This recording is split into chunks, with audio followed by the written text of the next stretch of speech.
Welcome to the Project Management Prepcast, the direct route to PMP exam success. Here's your instructor, Cornelius Fichtner.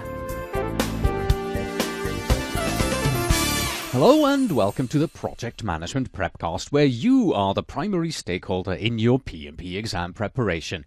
I'm your instructor, Cornelius Fichtner.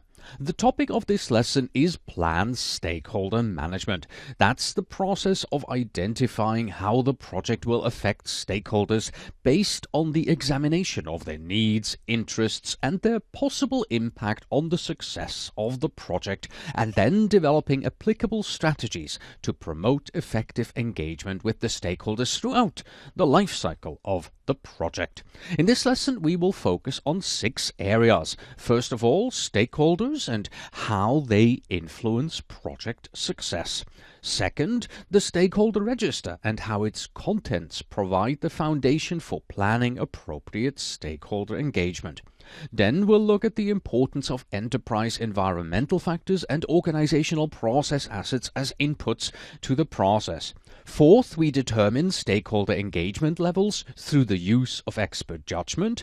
5, we'll look at stakeholder assessment matrices and how this information aids the project team in identifying gaps in stakeholder engagement levels.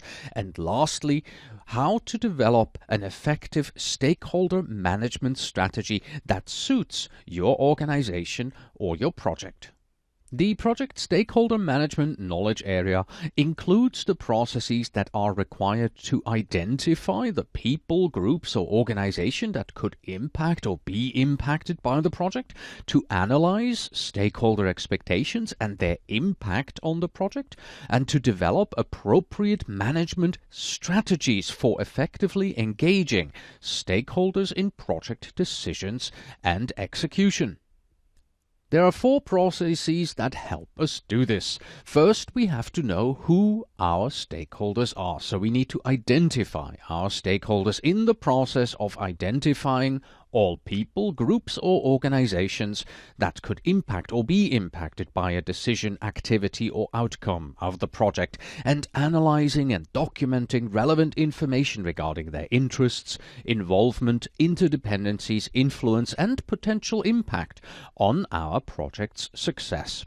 Once we know who they are, we can plan stakeholder management. That's the process of developing appropriate management strategies to effectively engage stakeholders throughout the project lifecycle based on their needs, interests, and potential impact on project success.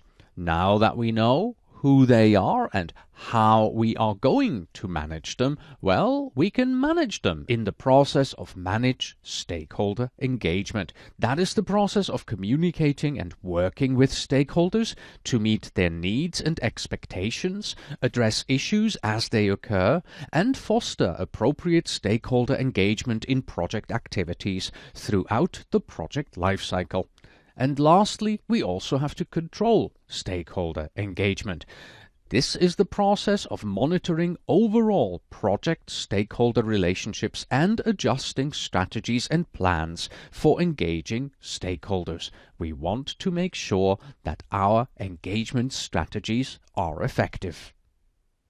When it comes to the processes and process groups, project stakeholder management is pretty well distributed. We have 4 processes and each one is in a different process group. Our focus right now is on planned stakeholder management, and the name gives it away. This is in the planning process group.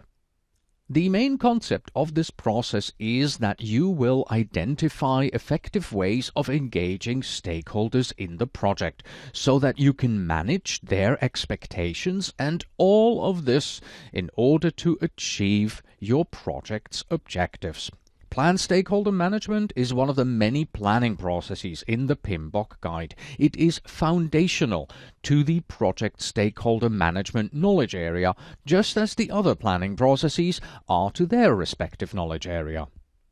When you think of stakeholder management, do not think that its only concern is with improving communications with the stakeholders. It is much more than that. Stakeholder management is about creating relationships and then maintaining those relationships between the project team and the stakeholders, all with the goal of satisfying the needs and requirements of both the stakeholders and the project team, and doing so within the established project boundaries.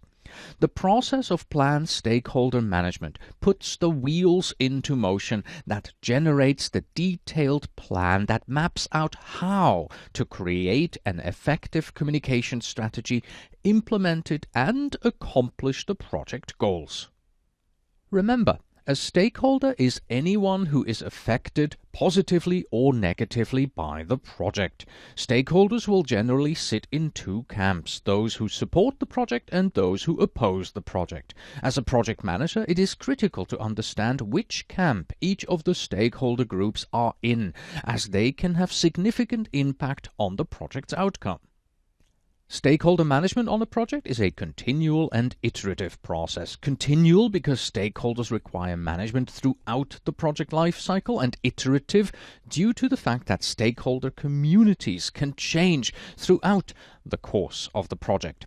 The planned stakeholder management process is responsible for generating the stakeholder management plan, which is comprised of the detailed plans on how to implement an effective stakeholder management strategy. We will discuss this plan in detail a little later in this lesson, but for now, let's mention it to talk about the iterative nature of the stakeholder management planning approach. During project initiation, stakeholder requirements are gathered, but they are more at a high level since it's early on the project and things are still being developed. As the project progresses, the stakeholder community can change. Some stakeholders could leave, but more stakeholders could be identified as well. So the level of stakeholder engagement can change as well. More or less interaction could be required based on where you are in your project. Changes like this will require that stakeholder management planning be regularly visited by the project manager to address such changes. That means that you will be going round and round this circle again and again. We have 4 inputs, 3 tools and techniques, and 2 outputs, and that pretty much reflects the concept behind this process and how quite simple and straightforward it is. But we will still take the time to review and explain it to you in detail. The inputs to the planned stakeholder management process are the project management plan, the stakeholder register, enterprise environmental factors, and organizational process assets. It is not surprising that the project management plan is an input to this process, since it is the document that details how the project will be executed. Applicable content information in the project management plan is needed to help us project managers develop a stakeholder management strategy that identifies and then documents a relevant approach to increasing stakeholder support and decreasing stakeholder negative impacts through the effective engagement and management of their expectations according to their power and interest in the project. This information then all becomes part of the stakeholder management plan. And here are just 3 possible examples of the information that we take from the project management plan. The selected project lifecycle and the processes that will be applied to each phase, which is from our scope management plan. Then we will use the description of how work will be executed to fulfill the objectives of the project, which comes from the requirements management plan. And lastly, we will look at the techniques of how to accomplish the needs for communication among stakeholders, which comes to us from the communications management plan. Of course, this list does not contain all the information from the project management plan that influences the development of the stakeholder management plan. There are a number of factors that the project manager must consider when developing the stakeholder management plan, but this list should give you a great starting point and help you understand what other information that can be used. The stakeholder register is the main output of the Identify Stakeholders process. It is now an input to the planned stakeholder management process. It answers questions like which stakeholders can influence the project, which stakeholders have the ability to impede its progress, or how often do stakeholders require communication, and what is their preferred communication method.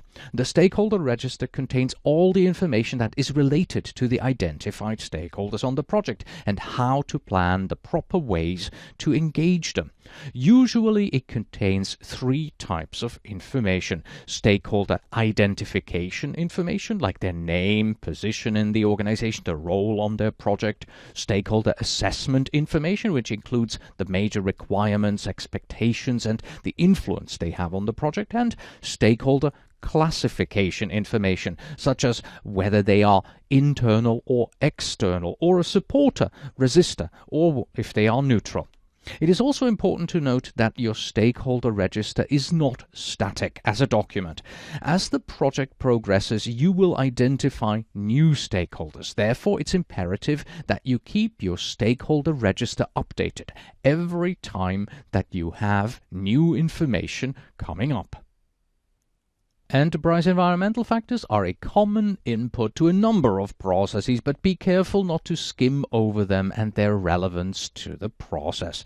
Enterprise environmental factors are those factors that are not under the control of the project team, that will positively or negatively affect the project. All enterprise environmental factors are used as inputs to the plan stakeholder management process. This is because you adapt the management of the stakeholders to the project environment and not the other way around. Of the many enterprise environmental factors that we can have as inputs to this process, the most notable are the organizational culture and structure, as well as the political climate in your company. This is because they aid in choosing the best options to support a better adaptive process for managing stakeholders. Simply stated, enterprise environmental factors can be just about anything external to your project that can have an effect upon it. The organizational process assets are very similar to the enterprise environmental factors in how the plan stakeholder management process uses them. The key word here is asset, organizational process asset, as it refers to those things that will assist you on your project, either during planning or implementation. So, all organizational process assets are used as inputs to the process.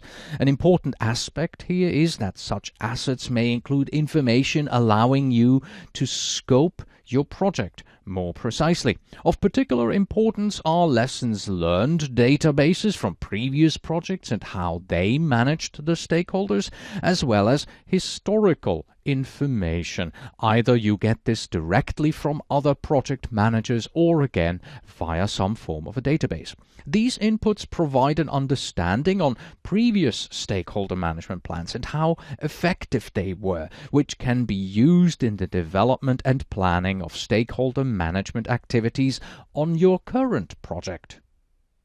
We are moving on to the 3 tools and techniques of plan stakeholder management. They are expert judgment, meetings, and analytical techniques. You will probably recognize at least the first 2, expert judgment and meetings, and trust me, analytical techniques also not all too difficult to understand. Let's review them.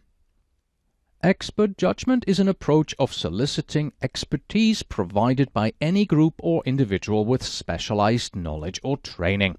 You as the project manager should apply expert judgment to determine the appropriate level of how to engage with each stakeholder at each stage of the project, and this judgment should be based on the project objectives.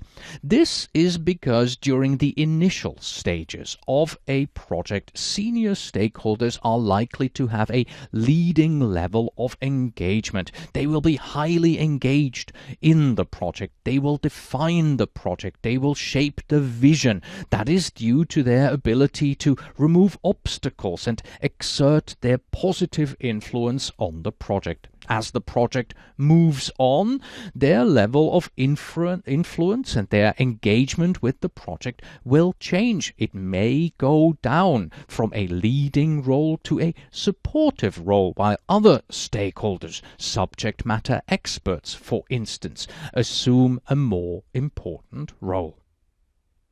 And this expert judgment to determine how to manage your stakeholders can come from both internal and external experts. For example, it can come from senior management, members of the project team, other units or individuals within your organization, key stakeholders that have been identified, project managers from similar project, subject matter experts, industry groups and consultants, as well as professional and technical associations. All of these groups and people can help you to plan stakeholder engagement on your project. Remember again that we are currently in a planning process. Therefore, our focus right now is on asking these experts to help us developing plans and actions for stakeholder management that we can later on and throughout the project employ to effectively engage our stakeholders. Obtaining expert judgment from all of these groups and people can be accomplished either through individual consultation, which includes one-on-one meetings and interviews, and of course also the panel format, where we talk to more than one expert at a time, which includes focus groups or surveys and so on. So you see that sometimes even in the PMBOK guide, things can be pretty straightforward. Our second tool and technique are meetings. Meetings are a necessary tool to assemble experts and the project team together to define the level of engagement required by all of the identified stakeholders. For instance, powerful and more influential stakeholders may require more active engagement, while other stakeholders may not require that level of detailed attention. They are all stakeholders, so their engagement level needs to be determined. And of course, this engagement level is then used to prepare the stakeholder management plan. Once all stakeholders have been identified, their current engagement level needs to be compared to the planned engagement level that is required for the project to be completed successfully. An important aspect here is that not all stakeholders need the same treatment, because some are more important than others, or some have greater influence, and yet again others have different interests in the project's outcome. Stakeholder engagement throughout the project lifecycle is essential to the success of your project. One important facet of understanding and managing stakeholders is understanding their level of project engagement and how it can affect the success of your project. An underlying principle of stakeholder engagement is that stakeholders have the chance to influence the decision-making process, furthering the importance of determining their engagement levels throughout the life cycle of the project. There are 5 stakeholder engagement levels that you need to know. First of all, unaware. These stakeholders lack awareness of our project and its potential impacts. Then we have those who are resistant. These folks are aware of the project and the potential impacts, but they are resistant to change. Next, neutral. Neutral stakeholders are aware of the project, yet they are neither supportive or resistant.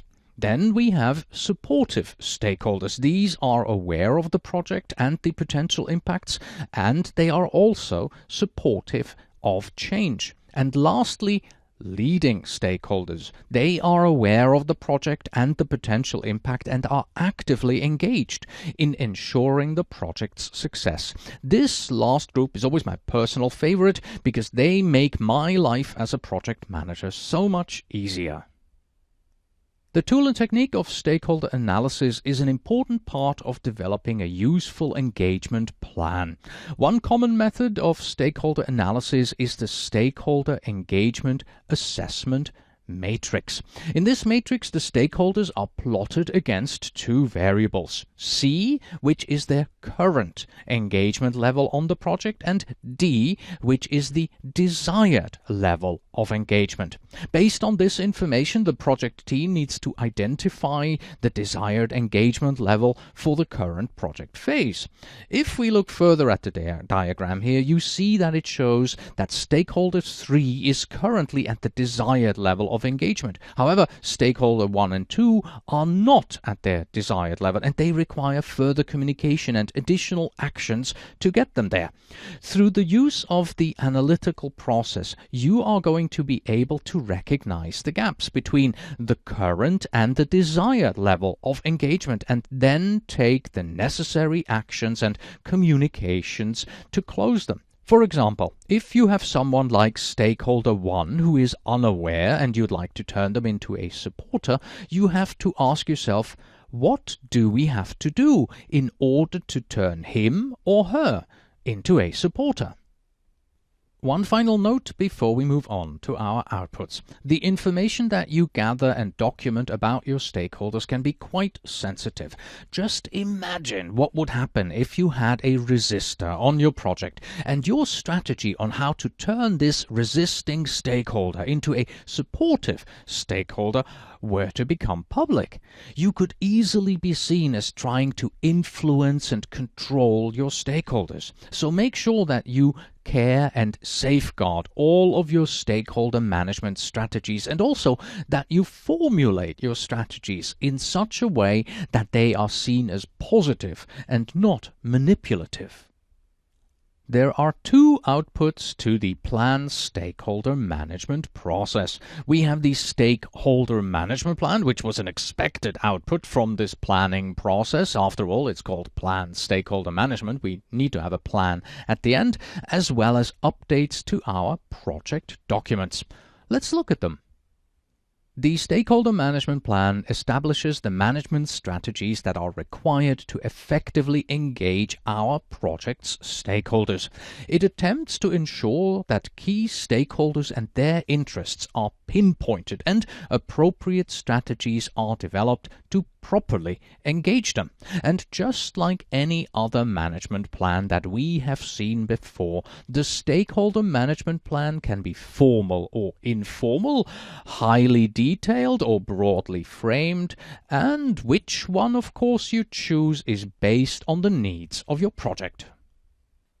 Let us open up the Stakeholder Management Plan, and here is what you will normally find inside of one: the current and desired stakeholder engagement levels, scope and impact of changes to stakeholders, identified interrelationships and potential stakeholder overlap, current project phase stakeholder communication requirements, information that is to be distributed to stakeholders and the reason for its distribution, the time frame and frequency of this information distribution, as well as methods for updating and refining the stakeholder management plan.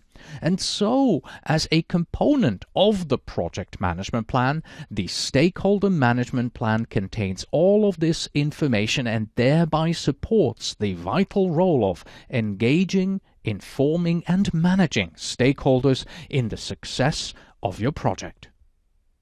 Let's take a look at a stakeholder management strategy example of a non-profit organization. Non-profit organizations are usually unable to achieve the change that they seek to achieve all on their own. So it's imperative for them that they give more attention to their stakeholders. But how and how often and which ones? So consider developing your strategy as follows. develop a comprehensive list of the people and organizations that have the ability to positively or negatively impact your organization or issue. Now that you have the list of stakeholders, categorize them based on your understanding of the degree to which they can impact your desired outcomes, like high, medium, or low impact.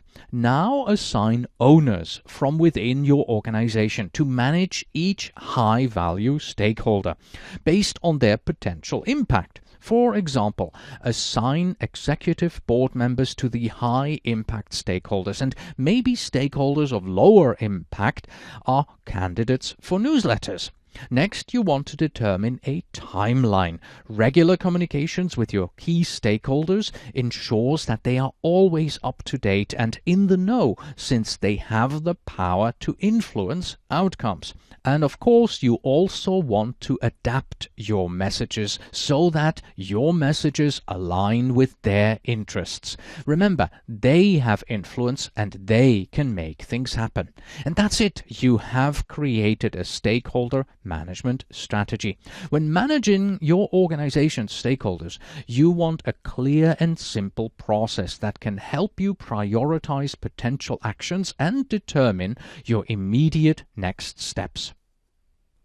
Our second output are updates to project documents, and here are two examples of documents that we may have to update. The project schedule may need to be updated because stakeholders have the ability to influence the project's outcome, which could change deliverable due dates and resources. The project schedule must be updated to accommodate such changes. And second, the stakeholder register will have to be updated. Obviously, whenever stakeholders change or new ones are added and identified. Therefore, the information concerning these stakeholders changes, requiring us to update the stakeholder register. Let's review. In stakeholder management, you should identify effective ways to engage stakeholders and manage their expectations in an effort to achieve the project's objectives. Stakeholder management is more than just building and improving communications. It encompasses building relationships and maintaining those relationships. The stakeholder register contains all identifying information about the stakeholders and is used to plan means of engaging stakeholders. Stakeholder expectations and mindset will change, so allow for these changes and design your stakeholder management plan accordingly. Stakeholder management is a continual and cyclical process because stakeholders must be managed throughout the project lifecycle. And here is a PMP exam sample question for you. The question reads as follows. Planned stakeholder management is concerned with all of the following except. Is the answer A, identifying how the project will affect stakeholders? Is it B, development of stakeholder management plan? Is it C, the development of the stakeholder register? Or is it D, developing strategies to effectively manage stakeholders throughout the project lifecycle? Take a few seconds to answer this one. The correct answer is C, development of the stakeholder register. The stakeholder register is created in the identify stakeholders process and not here in the plan stakeholder management process. One final note for you. Take a look at the last word of the question there. I'm talking about the word except. Please note that this word is in no way highlighted. It isn't capitalized, it isn't in all caps, it is not bolded, and it is not underlined or has any kind of special color. Okay, right now there is this orange box behind it, but that's just to highlight the word right now and draw your attention to it right now as I talk about it. But when I remove that box again, this is what the word looked like on the original question, and this is what it will look like on the real PMP exam. No highlight or special attention is drawn to the word except at all. It is your job to see that this word is in fact there and that the question is looking for an exception as its answer. We have now reached the end of this Prepcast lesson. So Justine says, See you next week. and I say, until next time.